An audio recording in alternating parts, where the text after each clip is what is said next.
In the tumultuous dawn of the 19th century, as Europe heaved beneath the weight of empire and ambition, Poland stood poised between hope and despair, a nation torn asunder, yet unbroken in spirit. The Napoleonic Wars, those tempests of iron and smoke, offered a fleeting promise of resurrection for a people trampled under the heavy boots of partitioning powers. As the French drums echoed from Iberia to Moscow, Polish hearts beat with the cadence of possibility, but also with the tremors of tragedy yet to come. For over a century, Poland had been ground between the ambitions of Russia, Prussia, and Austria, carved apart in cold calculations of realpolitik. The final partition of 1795 seemed to seal its fate, erasing its borders from the map of Europe.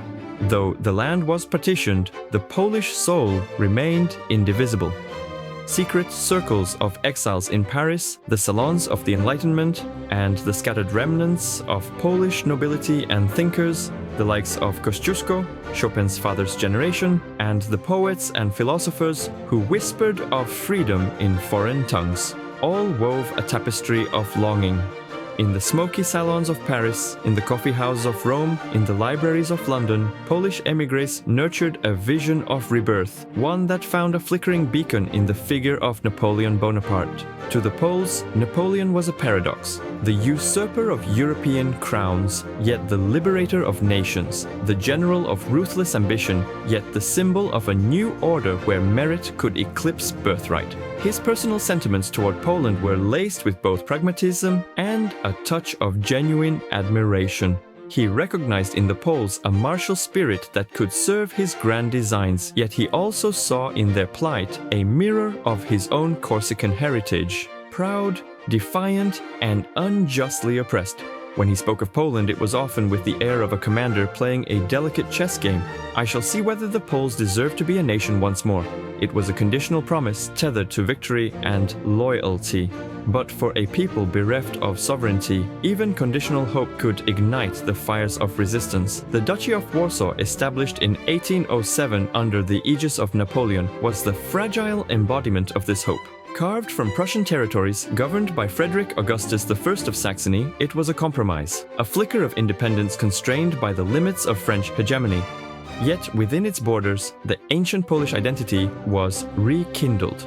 The Code Napoleon reformed its legal structure, schools and universities revived the Polish language and spirit, and military ranks swelled with volunteers eager to serve not only France, but the dream of a restored Poland. General Józef Poniatowski, a princely soldier, became the embodiment of this martial resurgence, leading Polish legions into battle under the tricolor, bearing the white eagle of Poland side by side with Napoleon's imperial eagle. The Polish contributions to the Napoleonic campaigns were not mere token gestures. At the Battle of Rasin, Polish forces held their ground against the Austrians. At Wagram and Leipzig, they fought with valor that earned admiration even from their foes. Poniatowski's death at Leipzig, as he plunged into the Elster River with sword drawn and banners flying, became a legend of martyrdom, a symbol of Polish loyalty and sacrifice at the altar of European ambition. But as Napoleon's star waned, so too did the hopes of the duchy.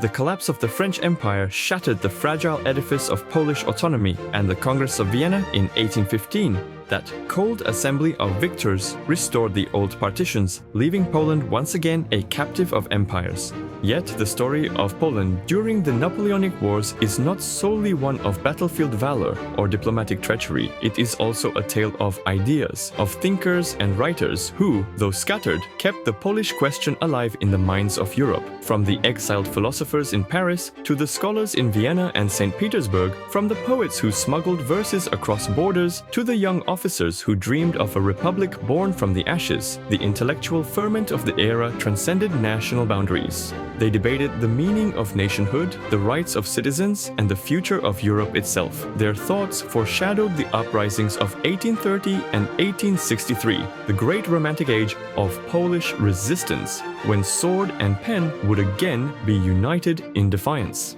And then there is the Haitian chapter, that overlooked fragment of the Napoleonic mosaic, where Polish legions, sent to crush the rebellion in Saint-Domingue, found themselves face to face with another people fighting for freedom. The bitter irony of Poles, themselves victims of imperial oppression fighting to suppress the Haitian struggle, is tempered by accounts of sympathy and even defection. Some Polish soldiers, it is said, refused to fight against the Haitians and integrated into their society, their descendants still remembered in Haiti today. This strange, poignant intersection of two liberation struggles, thousands of miles apart, speaks to the universality of the desire for freedom and to the tragic complexity of the Napoleonic era. The aftermath of the Napoleonic Wars left Poland once more under foreign rule, but not defeated in spirit. The Congress Kingdom of Poland, a constitutional monarchy under Russian suzerainty, offered a pale shadow of independence, but the lessons of the Napoleonic interlude remained. The idea of a Polish nation, modern, proud, and ready to reclaim its place in Europe had been kindled. The sacrifices of Poniatowski, the hopes invested in Napoleon's promises, and the legacy of thinkers and fighters alike planted seeds that would flower in future generations. Looking forward from that crucible of conflict, one sees the foreshadowing of the November Uprising of 1830, the January Uprising of 1863, and the eventual resurrection of Poland in 1918. Each of these moments drew upon the memory of the Napoleonic Wars, upon the vision of a Poland that had once for a fleeting moment dared to believe in its own rebirth. The Napoleonic era was not Poland's deliverance, but it was a rehearsal for the struggles yet to come. A testament to the resilience of a nation that, though divided and conquered, refused to vanish from history. In this, Poland stands not merely as a geographical space, but as an idea, one that could not be partitioned, and one that, though delayed, would not be denied. Dziękuję. Like and subscribe if Napoleon would have been nothing without Poland.